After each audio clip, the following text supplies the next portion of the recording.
It's the internet. You're busy. Let's do this for August 30th, 2023. For the next hour or so, let me help you sort through the world of gaming on Game Mess Mornings Live with me, Jeff Grubb. Today, we might get a new Switch soon, and 3D Sonic is more timeless than 2D Sonic. But first, please join me in welcoming today's co-host to Game Mess Mornings. It's Lucy James, everybody. Lucy, how are you doing? Hi, I have a cold, but otherwise I'm okay.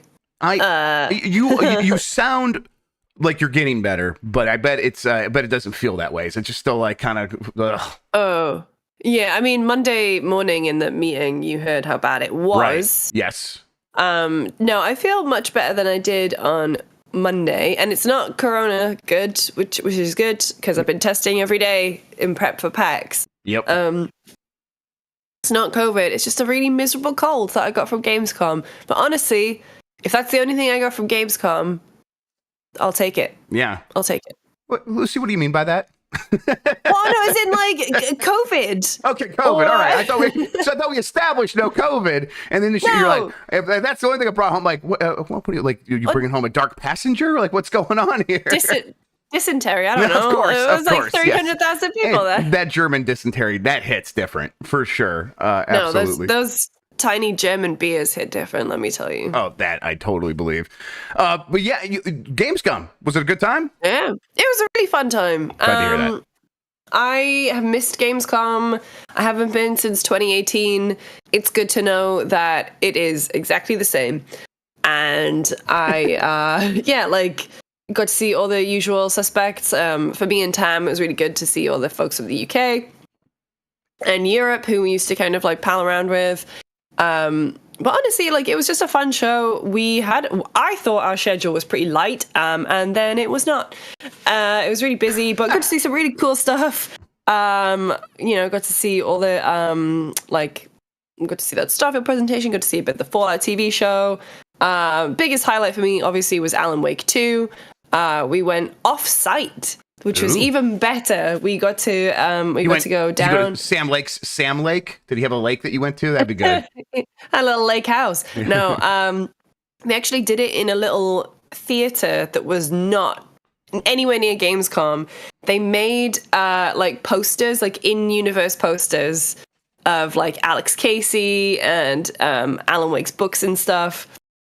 And then they showed all the gameplay and stuff. Like, it was pre-recorded demo, but they showed it all on like a big TV screen, a big cinema screen even, and which was just a very awesome way to do a preview event. It was very chill. I was looking at my fantasy critic league that I do with my community on my Discord, and I counterpicked Alan Wake 2, which means that I was expecting it not to come out this year. This was at the beginning of the year. I'm like, Alan Wake 2, there's no way that is actually going to come out this year. And now it's like the most anticipated game for so many people, and I'm so boned. I'm so screwed. Wait, so when you saw that they were delaying it, you were like, yes, by 10 days. No. No, there's no cheer. Yes, I absolutely was. 100%. Yes. It was just like, because there's no money involved or anything like that, but it's just like for bragging rights. Pride. Oh yeah, pride, absolutely. And it was just like honestly, now it looks like one of the worst picks. It's very frustrating because Mike Minotti, we have two leagues and he's on the other one. He spent almost all of his budget drafting Final Fantasy VII Rebirth or whatever the second one is, and everyone at the time was like, "That's not coming out until next year." That's such a bad move. And now he's like projected to win his league, so it's like it's flipped. He looked like the bonehead, and now I look like the complete bonehead. So, oh well, you know what? I'm just gonna play Alan Wake 2 and enjoy it. That's the solution here. Exactly. Yes. Just have a good time with your video games, etc., etc. One more question. You mentioned that like you palling around with like old UK friends and stuff like that. Yeah. Do you now, in those situations, bring that American air of superiority and arrogance to those situations, or do you just slide right back into being, UK buds? You go back into being UK buds. Okay. Immediately. But I did have code switching left and right. Yes. I did see a couple people go, what happened to your accent? And I was like, no comment. We're sorry what we've done to your Lucy, everybody. Yeah, but also after a few tiny beers, none of that mattered. So, sure, of course.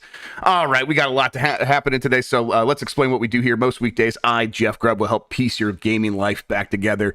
That includes breaking news and maybe even some of our own original reporting. For all these topics, I'll get the input of a bona fide expert who will make me look smart. If you are watching live on Twitch, welcome. You can always listen to the show later on podcast feeds by searching for Game Mass Mornings or find the RSS on giantbomb.com. You can also catch the show later with chapters and timestamps on YouTube. Hello, YouTube. All right, we have a lot to get into, so let's start the morning mess with a Mario Red Edition Switch OLED has seemingly leaked. This comes from Chris Scullion at VGC. Nintendo is set to release an all-red version of the Switch OLED, according to a reliable leaker. Deal Labs user Bilbo Kuhn, who has been consistently revealing unannounced products for years, says the product will be called Nintendo Switch OLED model Mario Red Edition. According to the report, the console will have 2 red Joy-Cons and a red dock that won't feature any other Mario branding, of course. The 2 main models of the Switch OLED are a version with 2 white Joy-Cons and a white dock, and a version with a neon blue Joy-Con and a neon red Joy-Con and a black dock. Bilbo Kuhn's report claims the Joy-Cons and the docks for the new Mario Red Edition will be the same shade as the standard neon red Joy-Con. Lucy, this sounds like Nintendo. Hey, we got a big 2D Mario game coming out that people are going to buy a lot of. And Mario's big, obviously, right now. It's always been big, but the movie, people are going to be looking for Mario stuff. Let's do the bare minimum of what we can call something Mario and just paint something, not even paint something red. Just take the red paint we already have for the Joy-Con, paint a dock that color, and call it a day. It's, we're probably going to get this at that Nintendo Direct tomorrow, but it's a bit underwhelming, but also it kind of feels like the kind of thing that would happen at the end of a console generation, right? I mean, at this point, and I say this as someone who got a Switch OLED last week. So I'm really out of the times. I got one. Thank you to Rockstar. They sent me one for to play Red Dead on because of that whole weirdness where you have to have an OLED to play. We call that the Mike Minotti effect, I think who we believe is responsible for that. Yes. Yeah. So I only just set up my OLED like the other day while I was feeling sick, and I was like, damn, this is so much nicer than the other one, than my day one launch Switch. Oh, it's very nice compared to that. Yes, that screen is so good. I'm actually kind of, kicking myself for not kind of going OLED a little bit sooner, but whatever. Well, I mean, I don't think that's your fault, because at Nintendo's because it's like the only upgrade was the OLED screen, and it's very easy to be like, do I really need that? I play on the TV all the time. No, the buttons feel nicer. I know, but too, on the package, it's like the thing that they're selling it on. Like, yes, once you play it, it's like you do feel a big difference. It's like the opposite of how it normally is with Nintendo stuff. We're like, oh, the new 3DS. It's they're like, they hype up all the other stuff. You're like, you're gonna love the analog nub that no game ever used, and I was excited about because I was a fool. But it's like now with this one, they're like, it's just the OLED screen. It's like, actually, it's nicer in a lot of other ways as well. But at this point in the life cycle, I feel as well, like, just for Nintendo, it's just like, screw it. Yeah, throw it at the wall. Whatever, do whatever. Get rid of these things that we've got lying around. I'm amazed that it's like not as. If it is just red, I'm kind of amazed that it's not as made up as the Animal Crossing one, which like is, I think, Zelda one. Yeah. The Zelda one, or the didn't like Splatoon had one, and you know, it was Splatoon had bright colors made up like original Switch, yes, and so was the Animal Crossing one. But yeah, in terms of the OLED, the Zelda one was an OLED, I think. So it's like they have done that a little bit. So yeah, I mean, they know how to make this console look nice when they are doing the branding. I suppose I like the red that they use on the red Joy-Con, and I think it probably will look pretty nice, but I definitely wouldn't mind a little bit more Mario branding on there, especially if that's, you know, if people are getting it with their Super Mario Brothers Wonder, that would be cool. But yeah, this is them just kind of doing a little bit of something to have a new system, you know, a new quote unquote new system for the holiday before we get to the next gen for them, which is going to be coming next year. And so the idea of them not going all out is just not surprising in the least. I guess maybe at this point, you know, of the previous console and portable generations, they were putting out stuff like Game Boy Micros and other like similar things like that, where it's like, oh, they were still making relatively big revisions. They clearly decided not to do that with the Switch, and so this is what we're going to get. And I'm very happy with my OLED. I wouldn't upgrade, but if people are coming to the Switch now for Mario stuff, and like this holiday they're looking to get something like this, or they're looking to finally hop on an OLED, this is going to be a fine option. Yeah, I think so. And I mean, as well, I'm not amazed it's Nintendo, but the way that PlayStation and Xbox at this gen are recognized how much people will want to customize. And so, got Xbox with wraps, PlayStation are putting out the different shells, collars, whatever the hell you call those. I think they're shells. Yeah. I'm kind of amazed that Nintendo's not really doubling down on that stuff as much as possible and cutting out the third party. Yeah, even when they have done that in the past, the 3DS, the new 3DS and the new 3DS XL, like we only got the XL, and then in Japan they got the new 3DS and it had all those awesome faceplates, and it's like, so we always miss out on that customization from Nintendo. It's frustrating. Yes, Game Boy Micro had a bunch of faceplates as well. I think they were swappable. I like that stuff a lot. But it is good, and I've talked about this. It was on Kind of Funny before. I remember. Did anyone else have the Xbox 360 Mass Effect armor plate? And it was Commander Shepard's chest armor, and it was an Xbox 360 cover, and it basically it was a mistake. It was a mistake. And they don't make them like that anymore. They do not. Your bosomy Xbox systems, you're going to have to get that online from. I will say it was mail ship. Okay, well, it was still, not mail bosom. But still. I want my Xbox 360 faceplate to be like the George Clooney bat nipples. That's what I need. Yes, of course. Agreed. All right. Sonic Team Head thinks Sonic Superstars art style is future proof. This comes from My Nintendo News. Games Radar sat down with Sonic Team Head Takashi Ayazuki to talk all things Sonic the Hedgehog. Now he's saying Iizuka. I think it is Iizuka. Says that when they looked at the various art styles they could implement in Sonic Superstars, they wanted something that would be future-proof. He went on to say that the team didn't believe pixel art would be viable for Superstars, so they went with the current art style, which admittedly also looks good. Iizuka concluded by saying that they are constantly thinking about the future of the beloved Sonic franchise. Regarding both 2D and 3D Sonic games, he wanted to say, when we talk about the brand, we definitely need to have a modern Sonic 3D game, Iizuka said.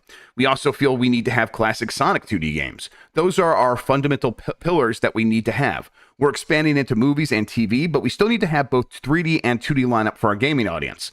Last year, we released Sonic Frontiers, and what Sonic Frontiers was doing is taking the open zone concept, everyone drink because we said open zone, to cement that the 3D Sonic gameplay as something we can build on for the next 10 to 20 years to continue bringing new gameplay experiences to players. It was really the evolution of where the 3D Sonic space was going, and we feel very proud in what the team was able to deliver. He went on to talk about pixel art. He says, we look at pixel art, and it's great, but when we think about 10 to 20 years in the future, we don't think it's going to be a viable art style or presentation for our players. And in order to advance and really step things up, we did want to make sure that we're presenting something that 10 to 20 years down the road, we're still evolving and creating new content for. Essentially, what I think what he's saying here is that the reason like Sonic Superstars is a 3D art style base instead of like Sonic Mania, which was pixel art, is that in 10 to 20 years, the pixel art's going to look outdated and the 3D art is going to still look more timeless. And I couldn't disagree more, Lucy. I think the 3D... I was going to say, I don't think that's how that works. Has it ever worked that way? Can you think of an example? I can't. Okami. In terms of a 3D art style that is still timeless, but that's because it was it's like heavily stylized. It had nothing to do with the PS2 tech they were working on. It had everything to do with the art direction and the cell shading of that game. And so saying outright that 3D is going to be timeless when 2D is not is bizarre, because it ultimately doesn't come down to that. It comes down to the art direction. Yeah, and I listen, I think Sonic Superstars looks pretty good. It looks that's a pretty good art style for 3D. But I think Sonic Mania in 10 to 20 years is going to look more timeless than Sonic Superstars. Sonic Superstars will look like of its time.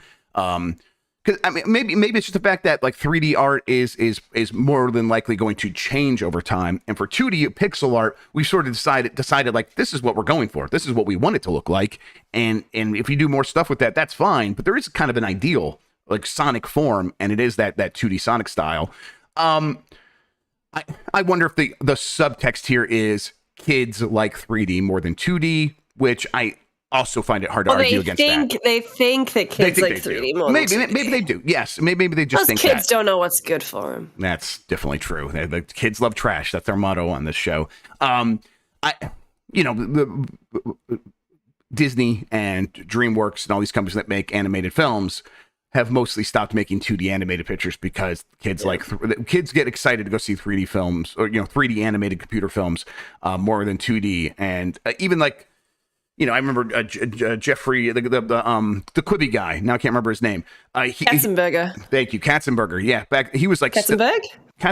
Yes, Jeffrey Katzenberg. Yes, he left Disney. There was a whole fallout there, and when he went to DreamWorks, he's like, "Listen, yeah, we're going to work on computer animation, but I'm going to beat them at 2D animation. I think that's still like the bread and butter here." And they tried a bunch of stuff. They had Prince of Egypt, and they did a handful of other things, and they just did not perform as well as Shrek. And now you see everything DreamWorks makes is 3D. So I wonder if like Sega's kind of thinking along those lines. And they're like, yes, for like that younger audience that we need, that's who we actually care about 10 to 20 years from now. And so I'm not going to sit here and say they shouldn't do this, but at the same time, I just don't agree with this idea that the Sonic Superstars or even Sonic Frontiers is going to look better in 10 to 20 years. That seems wild. All right. We're going to take a quick break, everybody. When we get back, we're going to continue with the news, talk about a little bit of Starfield, Suikoden, all that right after this.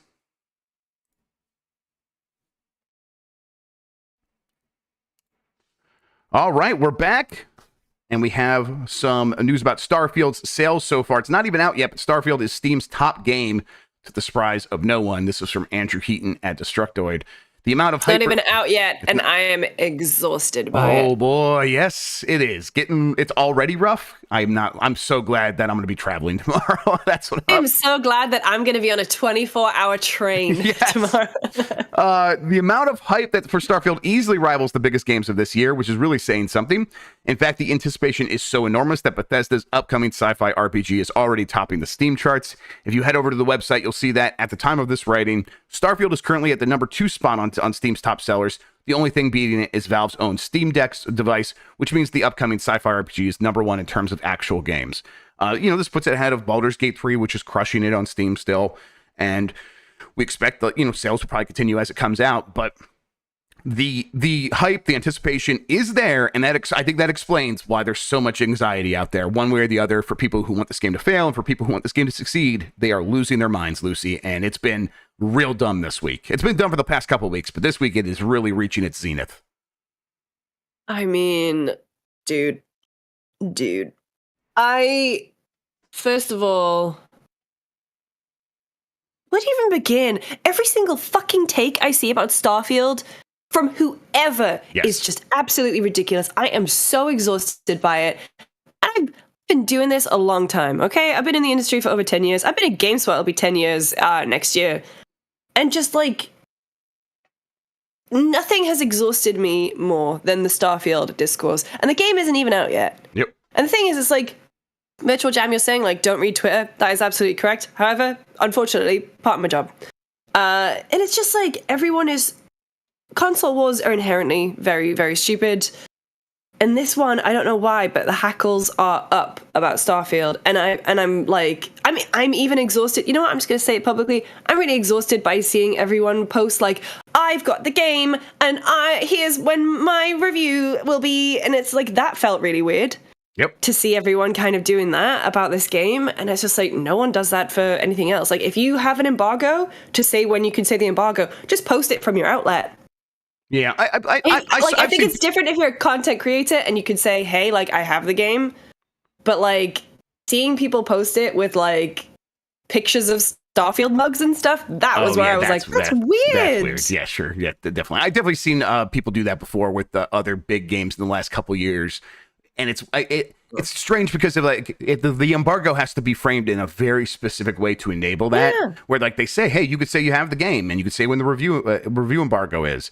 And they did that here, and I've only seen that a couple times before, but it's also from like big companies like Sony that have done that. But rarely, but every time it is always strange. It's like, yeah, okay, what do we do with this information? But I guess people do want to say when the reviews are coming out. So, but you're right, post from your outlet. And I get the nuance of, like, if you're a content creator and you're on the up and up and you're excited about getting a code for a big game, I completely understand and appreciate that. But, like, that just felt like I just logged onto Twitter and every bug I was posting the same thing. And it was like, post it from IGN and GameSpot and whoever. Like, that is a news beat.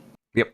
it just felt very weird. And then you can't say shit about this game without PlayStation or Xbox people just getting all up in there. Like, I don't even want to post what I think about Starfield. Yeah. I might just talk about it on podcasts, and that's it. Like, yes, definitely. Because where you could actually have a nuanced conversation.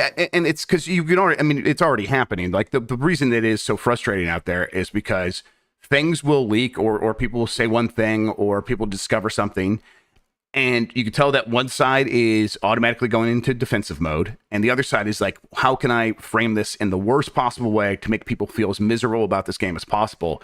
And it's like, why are these heathens out here trying to either, like, no one's playing games. They're just out here trying to ruin other people's time playing games one way or the other.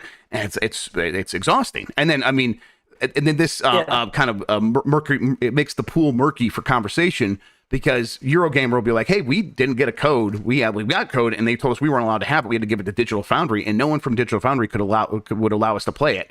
And it's like, okay, this is a conversation worth happening. And but then of course that just becomes more weapons in the console wars for these guys. Like, obviously they're afraid of what Eurogamer is going to say about this game, as if it's like one outlet that is going to move things one or the other. Once Eurogamer posted like that story saying here's why we don't have it, a couple hours later they did get a code, and I fully 100% believe the reason they didn't get the code is a grudge. I think that Bethesda is a studio that is very good at holding grudges. I don't necessarily know where that comes from. I have my hunches. But they need to get over that. It is 2023. They need to stop. That is such a bad move these days. Cause we got so many codes, and everyone else I know got so many codes. Everyone's playing this. So the idea that you're leaving out like one or two people, I think Skill Up, right? He didn't get a code, right?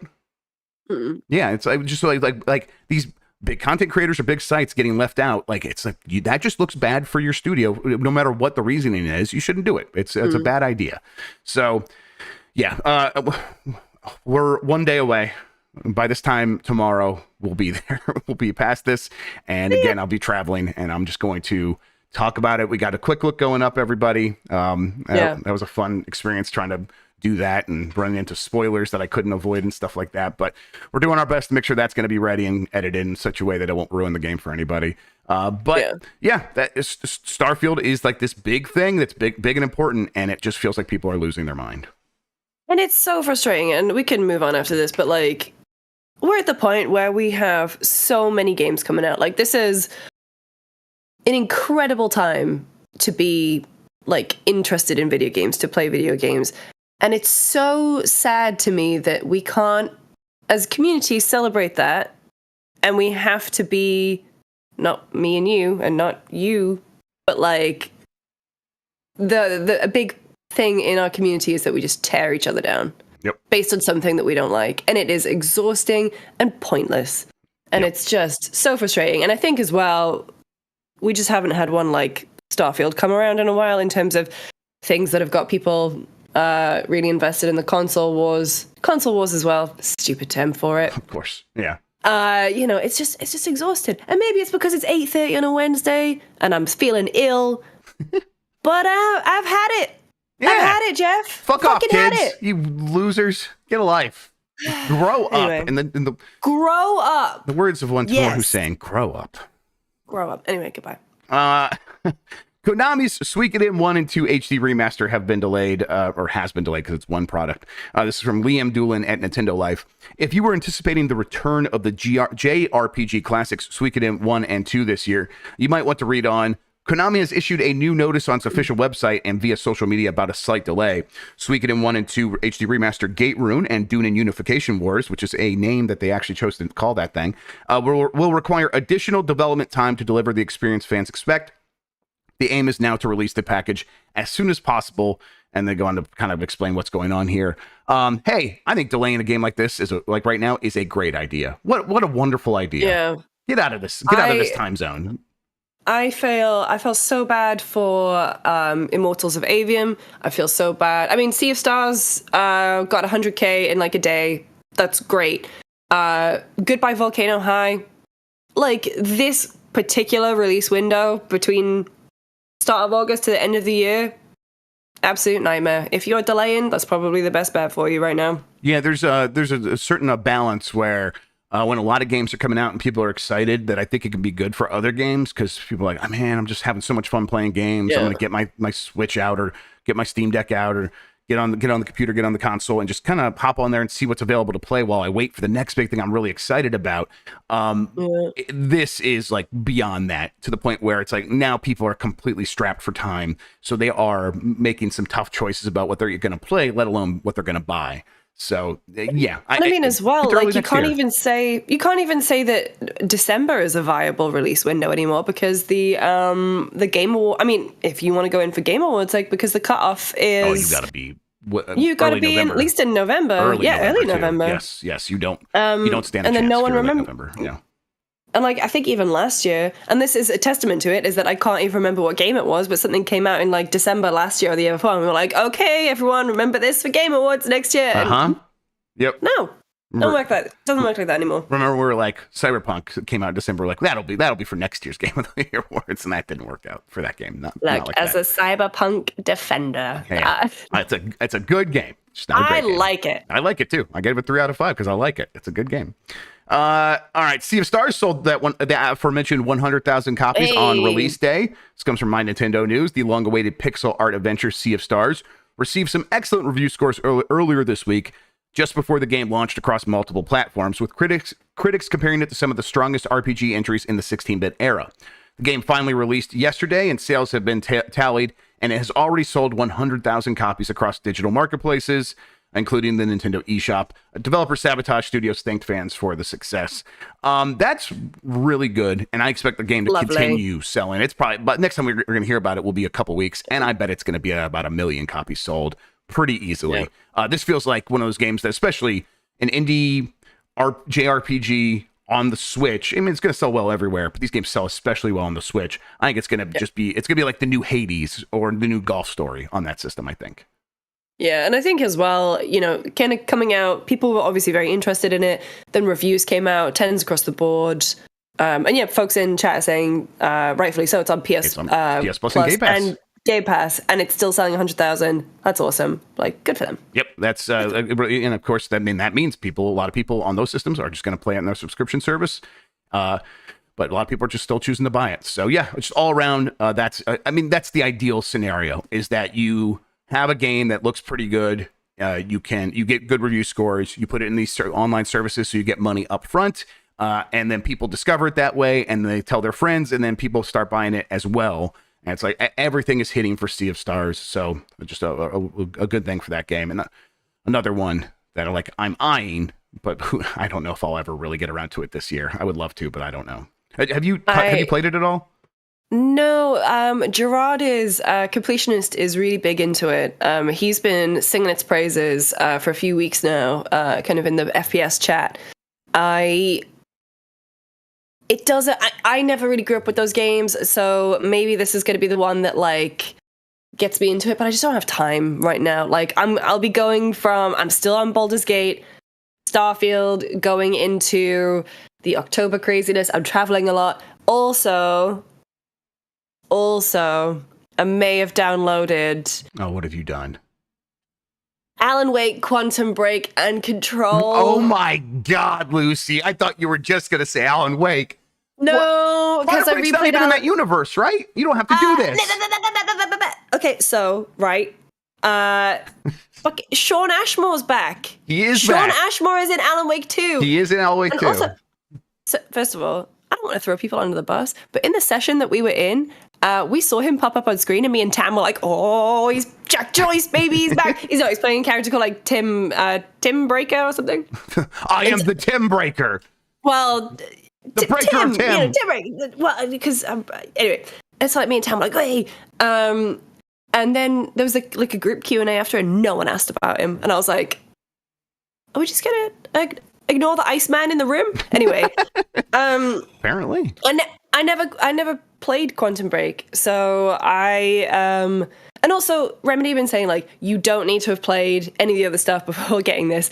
And as I was watching the Alan Wake 2 stuff, I was like, oh, there are so many Easter eggs just in this demo. Yeah. I want to enjoy that, so I am gonna Anyway, I put it on the ROG Ally, so I'm mostly mad at you because I've been imagining doing the same thing, at least with Control and Alan Wake. I did not enjoy Quantum Break, but I would go back and play some Control for sure. I would like to replay before this, but I platinumed Control. Ugh, it's a good game. That's how much I loved Control. I think about Objects of Power all the time. What a good concept. Just a great all around, like, well thought out world that they made there. Larian says it's discussing potential Baldur's Gate 3 DLC. Disgusting potential. They're discussing potential. There we go. Denise Rumors. Denise Rumors is disgusted by Baldur's Gate 3 DLC.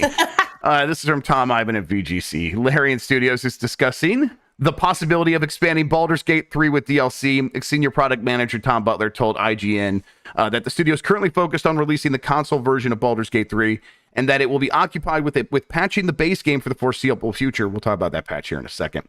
However, he also said Larian is thinking about ways in which it could potentially expand the game, which was released for PC on August 3rd. We'll carry on patching for a while, and then we're all going to take a holiday, and then we'll figure out what we do next, he said. But at the moment, we genuinely have discussions. We want to do more. We don't know what yet. Larian released the first major Baldur's Gate 3 patch last week, addressing over 1,000 bugs, and so on.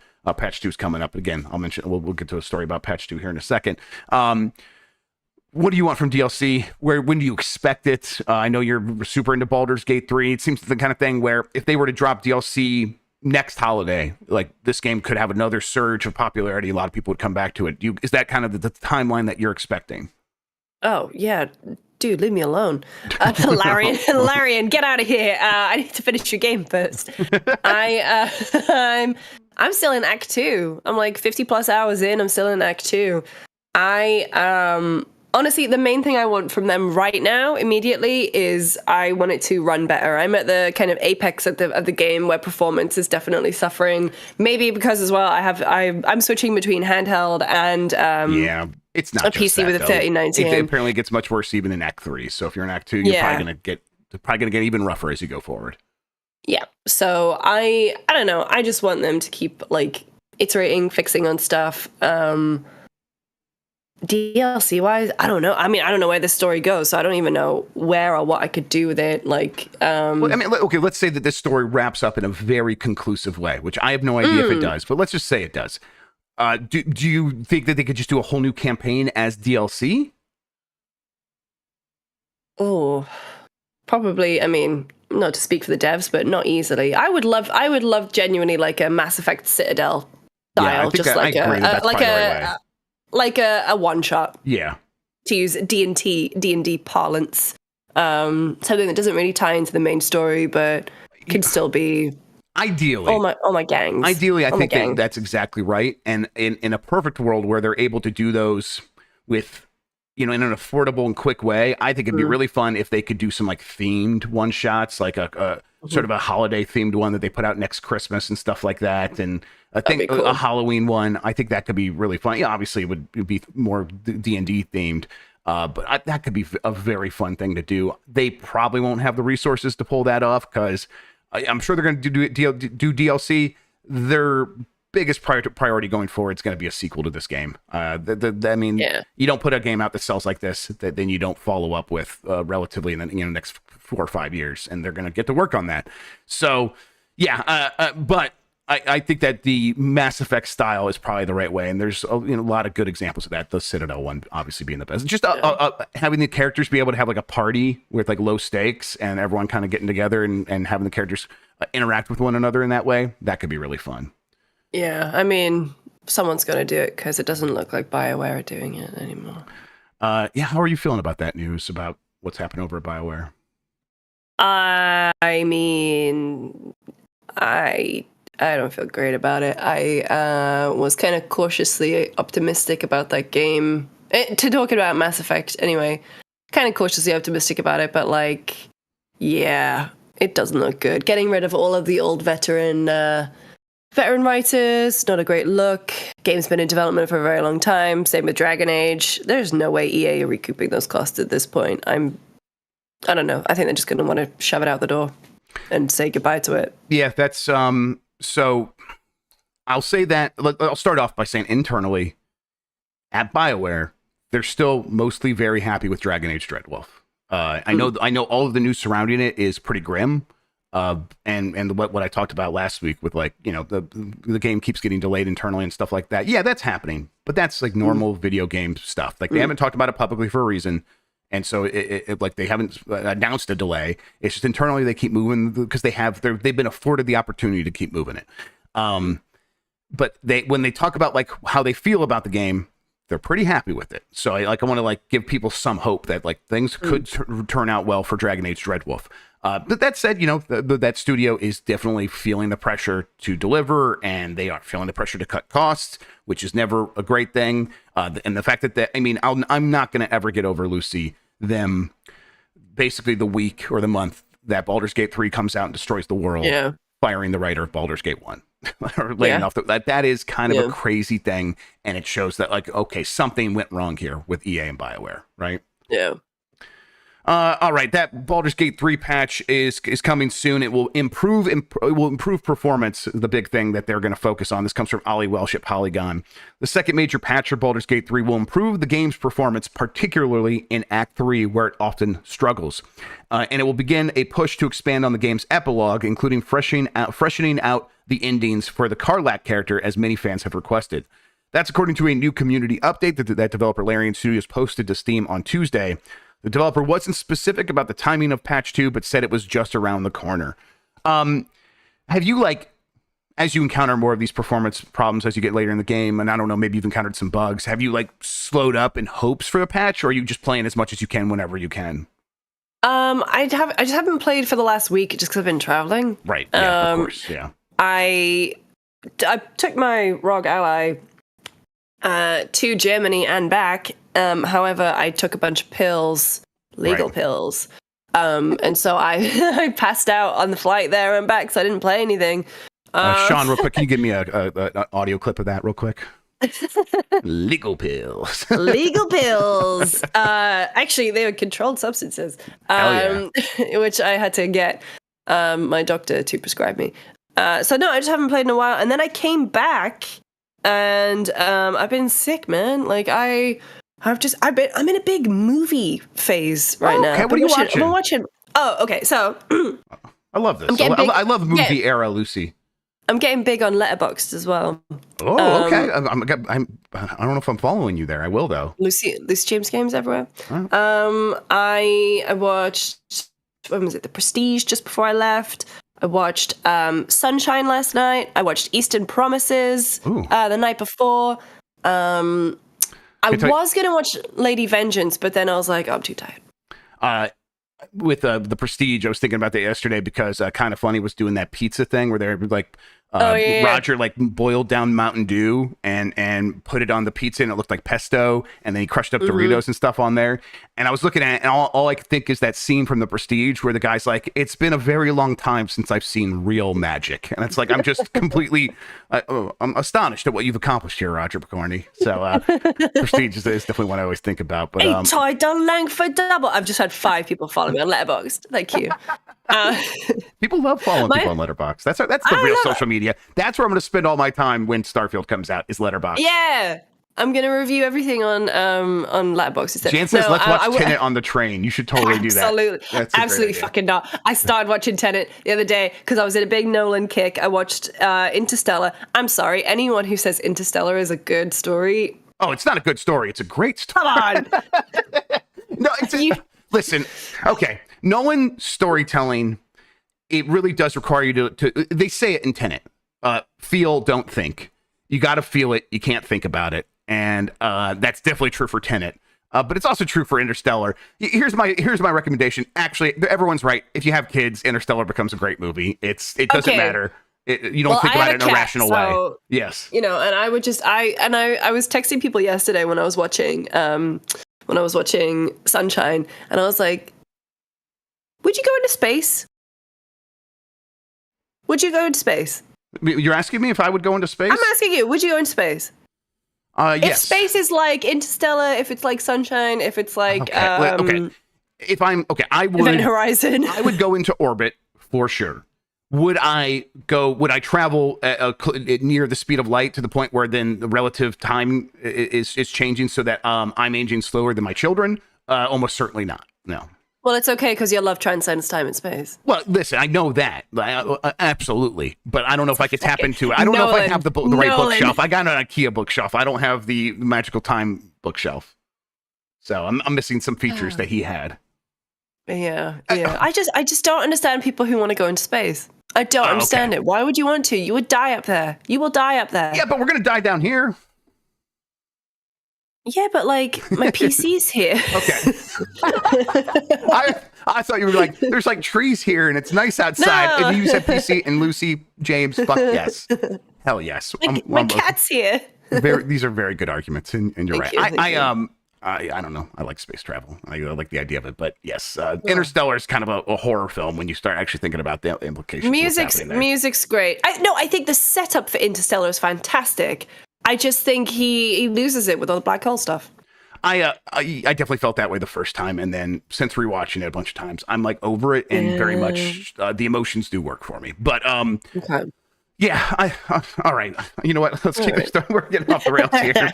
Last couple of stories here. Excitebike 64 is now available for Switch Online expansion pack members. This is from My Nintendo News. You may recall that less than a week ago, Nintendo announced that Excitebike 64 would be arriving on Nintendo Switch Online plus expansion pack on August 30th. As usual, the date was actually referring to Japan's time zone. So August 30th in Japan would be late on August 29th in the middle of the night for the Western regions, depending on your time zone. It's been out since last night. People are playing it. One of my favorite N64 games. It's an all-time classic. I think most people are going to try it out and be like, this is weird, because it's a bit more simmy than you might be expecting. It's still an arcade racer. But they try to simulate a lot of like the power sliding, what you need to do to pull that stuff off. And there's kind of a high technical skill ceiling. And I love that stuff. But it's definitely a different game than just like Mario Kart. That said, I'm looking forward to them getting through the other two games they have for Nintendo 64 expansion pack, which is Mario Party 3 and then 1080 Snowboarding. And then we'll see what they put out after that. But yeah, Excitebike 64. I would not recommend playing this one on the train. You guys can skip this one. You guys have my permission. You guys can just help Jan play Tears of the Kingdom while he's watching. Yeah, I was gonna say we're gonna have multiple screens. I'll be playing Pikmin as well. I've got Red Dead, Pikmin, and Baldur's Gate, and the aforementioned Remedy Connected Universe. I'm sorry. Whenever someone says they're playing, have you ever played a Pikmin before? No, but I played Tinykin, which I understand is basically it's the platform. It's the platformer version of Pikmin. Definitely, Pikmin 4 is kind of a perfect game. I don't want to oversell it. The boy, it's so good. No, everyone has been talking about it. Like Mike has been. I've seen you and Mike post about it. Stella over at IGN posted that she was playing it on the flight back. And I'm just like, all right. Yeah. I've got it. I'm very excited. It is very, very good. It's just got such a good loop, and they really nailed it. So I'm very excited about that.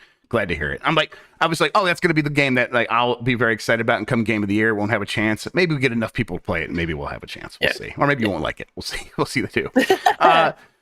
On the UK charts, Armored Core 6 Fires of Rubicon dethroned Mario Kart 8 Deluxe this week. This comes from My Nintendo News. The latest boxed video game software charts have come through from the largest video game market in Europe, the United Kingdom.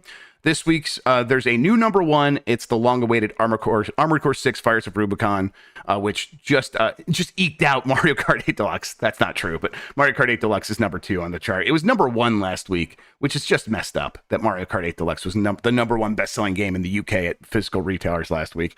But Armored Core 6, number 1. That game is absolutely demolishing everything. I finally started playing it, and I get it. It's I haven't played it yet. Like it runs really good on the Roger. Runs really good on the Ally. Oh, okay. I limit the frame rate or the resolution to 720, and I limit the system frame rate to 45 frames per second, and it runs kind of perfect in that scenario. It might work great at 1080, but it works really well at 720. That's all I've tried it at. But I really recommended playing it that way because it's I'm like having no issues. It's a great way. I've gotten through that first boss. Well, the first like tutorial boss, the helicopter.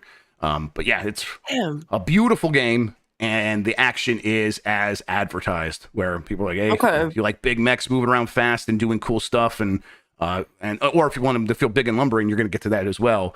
But right now, you start off with a mech that it can fire its missiles and lock on all that stuff, and then if you can get close enough and do this big sword swipe, it just feels so good. And people go back and forth on this, where it's like, oh, it's definitely not a Soulsborne game, but when you play it, it's 1000% a From Software game, where there's some like animation priority on things, and you just underneath everything, they made it Armored Core, but it's with all the lessons learned from recent From Software games, and that felt very good. Stop giving me more games, man. I know. Come on. It's a nightmare. It's crazy. What are we gonna do? I'm in my film era, apparently. For Tenet, you really got to just not, because you can't even hear what they're saying in that movie. So you just got to just. Oh yeah, it's a vibe. Oh no, film. I watch everything with subtitles. Oh yes, same. I'm also as I'm in my, not because I'm in my film era, but because I'm also in my PC gaming era. I want to get an OLED TV, and that's like.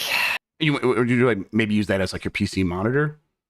No, to replace that, because I have a PC plugged in. Oh, okay. It's okay. Same difference. No. Genuinely, I went to the NVIDIA booth at Gamescom. Yeah, what'd they have? And first of all, the NVIDIA RTX Remix stuff that they made the Half-Life 2 stuff on.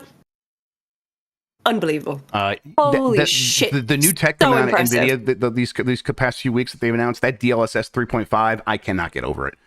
So we saw that in Alan Wake and in Cyberpunk as well, I believe. Alan Wake 2, I cannot wait to fucking crush that with these 4090s.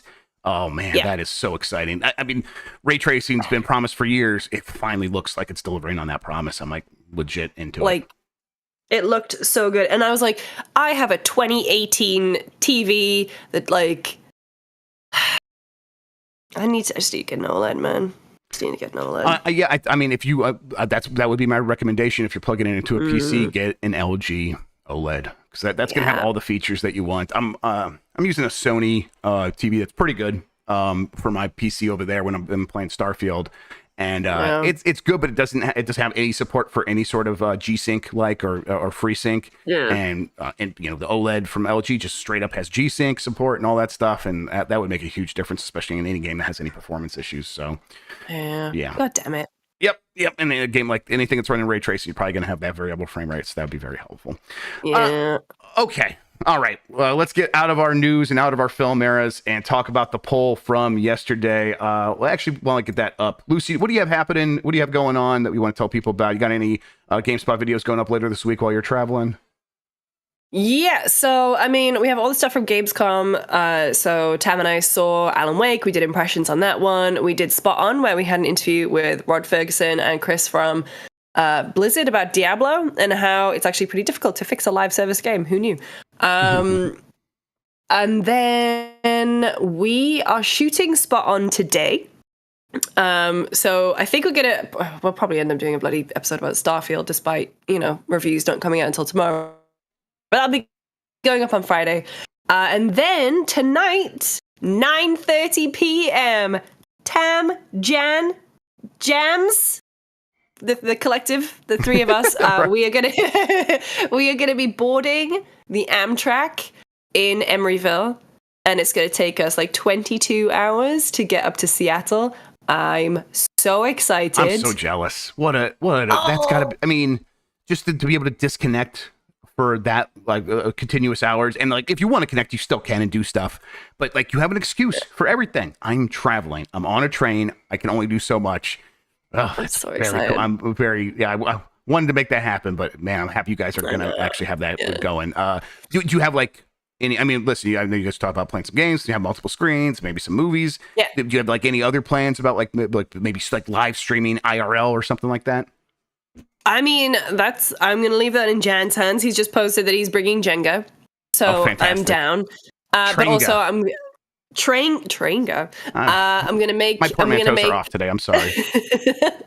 I'm going to make Jan play Tears of the Kingdom to save those beautiful locks. But no, I mean, I am genuinely the kind of person, I must be a nightmare to travel with. Actually, Tam can attest. I'm not a nightmare. I just don't like to talk to people. Wow, that rules. Like, That's how I am. Yeah. Every time I go back to the UK, I have to get the train between Newcastle and London, and I will just sit in silence. Even if I'm traveling with someone, I'll go, no, no. Oh. I will see you on the other side. Yeah, Tam's in Twitch chat. He says, luckily I'm the same. Yeah, we just sit in silence until we have to move to our gate or something. I'm just excited to, obviously we'll hang out. There's going to be, restaurant and stuff. There's a bar on the train and whatever. I'm just excited to not really do anything. We'll obviously be filming a lot of it and just like chilling out because it's been such a busy couple weeks. It's going to be a busy couple months. I'm excited just to kick I'm like back. really And also, I struggling love with trains. It feels like the end of the year, and it's like, no, it's only September now, basically. Not even. We're in August still. I mean, the thing is as well, like, I feel I'm single, no kids, no other commitments really. And so I feel for everyone else who has like significant others and kids, and then everything else is going on and finding the time to balance all that. So that is. Yeah. She had breakfast this morning, and then 10 minutes later, she asked for another breakfast. She wanted 2 breakfasts this morning. So she's playing Pikmin now. Hey, kiddo, how's Pikmin? Oh, it's good? Okay. She says it's good. I heard that little. Yeah, the little list. Yep, she's over there making it happen. She's been playing this nonstop. She's pretty good at it too. She's 4 years old and figuring out Pikmin. I think that's impressive. That is awesome. All right, I got the poll from yesterday. Let's get it. Or when was it? Yeah, yesterday. Monday. I don't remember. Will you try Saints Row in PlayStation Plus? 20% said yes. 9% said I've already played it. 71% said no. No, thank you. I'm good. Announcing the price increase with Saints Row. Yep. That's a move. Yep. So that's right. That actually did happen. Let's talk about that real quick. That'll be our last actual news story from Wario64. PlayStation Plus has increased its prices for 12 months. Essential is now $80 a year. Extra is now $135 a year, and Premium is $160 per year. The details are up on the PlayStation blog. Let's see. I'm just see if they have the monthly pricing, if that's going up. I don't see. I just buy yearly whenever I go back to the UK because I have a UK account, annoyingly, and all my shit's tied to that. Does that make it difficult to upgrade your account here? I can't change the payment to be my American card. Oh, that's annoying. That's very frustrating. Yeah. Okay. But because it's my primary account, so anything I have, I can. My American account is on there, and because the English account is the primary account, I can play whatever on the same machine, which is fine. So all my trophies are in the same place. But in terms of payment, it's a pain in the ass. I have to have 2 Nintendo accounts. Xbox, though, Steam. Thank you for making it easy for me. Yeah. An immigrant in a different country. Steam doesn't care. Absolutely. They'll Steam doesn't give a shit. Yes, they'll have whatever money you got. That. So you got Bitcoin, we'll take Bitcoin. They actually don't take Bitcoin anymore, but they did for a while, which was weird. A little strange, yeah. Okay, yeah, I don't see any monthly price increase here. I don't see the Canadian pricing, so shout outs to our Canadian friends who are probably going to be paying significantly more than that. The euro pricing is but kind of equivalent and stuff like that. It's $80 for 12 months of Essential, and it's 60 Great British pounds. Is 60 Great British pounds a lot of money? There's nothing great about that anymore. No, I'm kidding. I'm sorry. I'm allowed to say.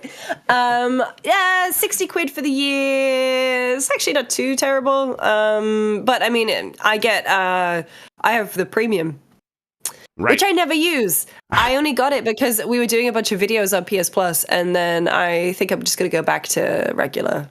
Maybe the middle one, so I've got the game catalog. The middle one is the sweet spot. It is. Yeah. It's weird. Yes, because the older PlayStation Classic games that they put on there just really haven't been worth it for the most part. Okay, a new poll for tomorrow, which I will be doing an episode. I'm traveling later in the day, so I'll have an episode tomorrow. I'm going to have Tom Caswell on. We're going to go live right after the Starfield embargo basically is up, and actually after the Nintendo Direct. Oh no, I'm sorry. The show will end, and then the Starfield embargo will go up. So me and Tom will talk a little bit about it at that point. But our quick look will be up on all that stuff. So look out for that.